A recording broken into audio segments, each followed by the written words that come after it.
En cas d'attaque terroriste, avant l'arrivée des forces de l'ordre, voici les comportements qui peuvent vous sauver. La première réaction à avoir est de s'échapper. Pour cela, identifiez d'où vient le danger pour vous en éloigner un maximum et le plus rapidement possible. Ne vous exposez pas. Penchez-vous ou courbez-vous pour vous abriter.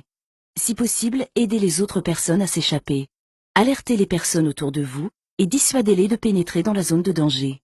Si vous ne pouvez pas vous échapper, cachez-vous. Enfermez-vous à double tour. Barricadez-vous avec des meubles ou objets lourds. Éteignez toutes les lumières et coupez le son de tous les appareils. Allongez-vous au sol et éloignez-vous des ouvertures. Abritez-vous derrière un obstacle solide, un mur, un pilier, une voiture. Coupez la sonnerie et le vibreur de votre téléphone.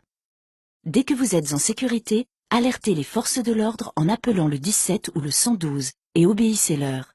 Au téléphone, ne paniquez pas, précisez le lieu exact de l'attaque, le nombre et la description des assaillants, le type d'arme utilisée, le nombre estimé de victimes. Ces renseignements peuvent sauver de nombreuses vies. Si possible, aidez les blessés. Une fois les forces de l'ordre arrivées, ne courez en aucun cas dans leur direction. Gardez les mains levées, ouvertes et bien visibles sans faire de mouvements brusques. Si vous attendez les secours et les forces de l'ordre, et si vous êtes en sécurité, vous pouvez sauver des vies en réalisant les gestes d'urgence. S'il y a saignement, appuyez fortement dessus en utilisant si possible un linge propre, t-shirt, pull ou autre. Maintenez la pression sur la blessure jusqu'à ce que les secours prennent le relais. Si vous n'êtes pas encore en sécurité ou si la blessure saigne toujours abondamment, effectuez un garrot. Pour cela, faites un nœud coulissant à la racine du membre concerné à l'aide d'une écharpe, cravate ou ceinture. Dans tous les cas, aidez la personne à s'installer dans la position dans laquelle elle se sent le mieux. Si la plaie est sur le thorax, mettez-la en position assise ou semi-assise. Pour une plaie au ventre, en position allongée. Si la personne est inconsciente ou perd connaissance, tournez-la sur le côté comme si elle dormait en chien de fusil en position latérale de sécurité. Faites en sorte qu'elle puisse respirer correctement.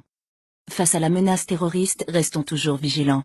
Dès que vous rentrez dans un lieu, repérez tout de suite les sorties de secours. Si vous êtes témoin d'une situation ou d'un comportement suspect, contactez les forces de l'ordre au 17 ou au 112. Ne diffusez aucune information sur leur intervention. Ne propagez pas de rumeurs ou d'informations non vérifiées sur Internet et les réseaux sociaux. Suivez les comptes Place Beauvau et Gouvernement FR sur les réseaux sociaux.